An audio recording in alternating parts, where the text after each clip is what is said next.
샬롬, 주의 사랑과 은총이 오늘도 여러분의 삶 가운데 함께하기를 주님의 이름으로 축원합니다. 오늘 우리가 함께 묵상하실 말씀은 예레미야 44장 24절부터 마지막 30절까지 말씀이 되겠습니다. 유다 땅에 머물라 하신 하나님의 말씀에 불순종하고 애굽으로 이주한 남겨진 유다 사람들은 더 나아가서 이번에는 애굽의 우상들을 섬기기 시작하였습니다. 고국 유다 나라가 왜 그렇게 멸망하고 폐허가 되었는지를 알면서도 또다시 우상 숭배와 불순종을 저지르고 있었던 것이죠. 심지어 더 나아가서는 우상 숭배하던 때가 좋았다 라고 말하면서 하늘의 여왕 우상에게 분향하고 전제를 드리고 그 우상에게 서원까지 하는 어처구니 없는 모습이었습니다. 자, 그러면 그들의 결과는 어떻게 될까요? 네, 칼이나 기근에 완전히 멸망하고 만다라고 하는 것이죠. 27절 말씀입니다. 보라, 내가 깨어있어 그들에게 재난을 내리고 복을 내리지 아니하리니 애굽 땅에 있는 유다 모든 사람이 칼과 기근에 망하여 멸절되리라.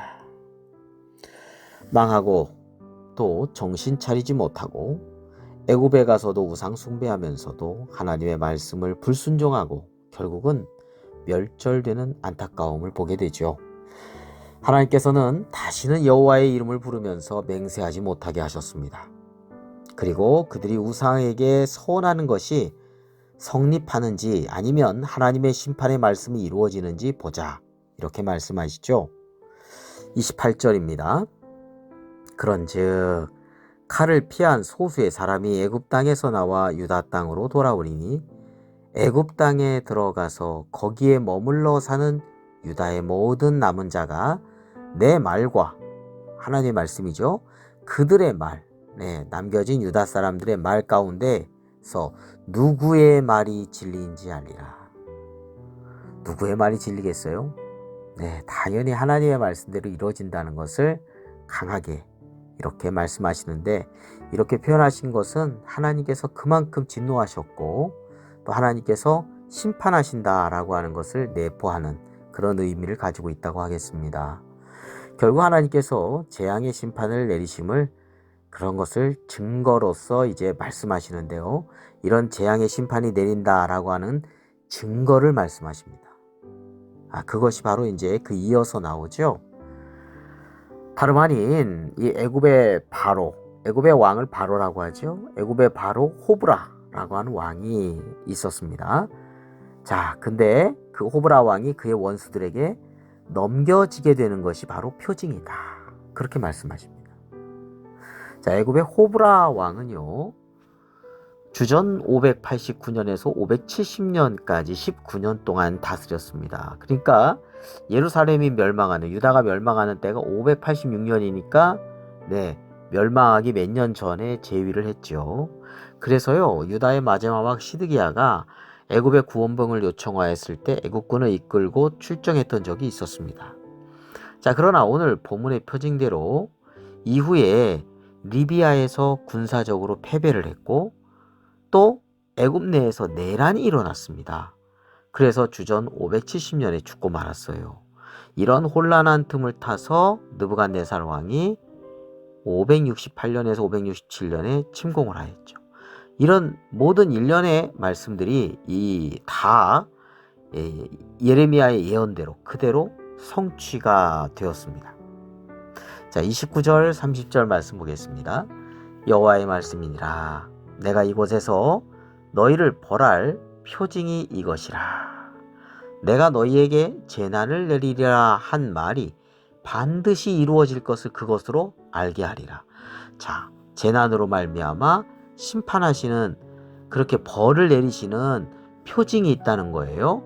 그 표징을 보고서 이것이 성취된다는 것을 너희들이 알아라, 이렇게 말씀하시는 거죠. 30절 그 표징에 대해서 설명해 놓고 있습니다. 보라, 내가 유다의 시드기야 왕을 그의 원수 곧 그의 생명을 찾는 바벨론의 느부갓네살 왕의 손에 넘긴 것 같이 애굽의 바로 호브라 왕을 그의 원수들 곧 그의 생명을 찾는 자들의 손에 넘겨주리라. 자, 생명을 찾는 자들, 예, 내란을 일으킨 사람들이죠. 그들에게 넘겨주게 된다. 자, 여호와께서 이와 같이 말씀하셨느니라. 하나님의 말씀대로 일련의 사건들이 다 이루어지게 됐습니다. 왜요? 역사의 주관자 하나님, 그리고 말씀하신 것을 성취하신 하나님이시니까요. 우리가 고난도 유익하다 이렇게들 하죠. 그런데요, 깨달음이 없는 고난은 단지 고생에 지나지 않을 것입니다. 우리는 하나님을 떠난 인생, 또 공동체가 겪게 되는 그 죄악의 심판이 우리를 하나님의 선한 뜻 가운데로 돌이키는 유익한 고난이 되어야 합니다. 여기에는 깨달음이 있고요. 여기에는 하나님의 뜻에 순종하고자 하는 결단이 내포되어 있으니까요. 자, 요한한 일행이 하나님의 말씀을 거역했죠. 그래서 애굽으로 갔어요. 근데 그것도 모자라서 하나님을 등지고 이방 애굽에까지 가서 그 우상 숭배하고 우상에게 서원까지 하는 어처구니 없는 아주 지독한 불순종을 보게 됩니다. 자, 그 결과는 칼과 기근에 망하는 것이 되었죠.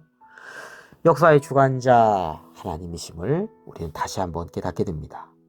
하나님의 사랑, 또 공의에 의지하면서 살아가는 삶이 가장 올바르고 그리고 행복한 길이라는 것을 알게 되죠. 하나님을 떠나서 돌이키지 않는 그런 인생의 최후의 결말을 우리는 분명히 알게 됩니다. 무엇보다도 좋은 것은 하나님의 뜻 안에서 믿음으로 순종하는 삶입니다. 기도드리겠습니다. 거룩하고 자비로우신 하나님 아버지, 참으로 어리석고 부족한 스스로의 모습을 바라볼 때가 많습니다.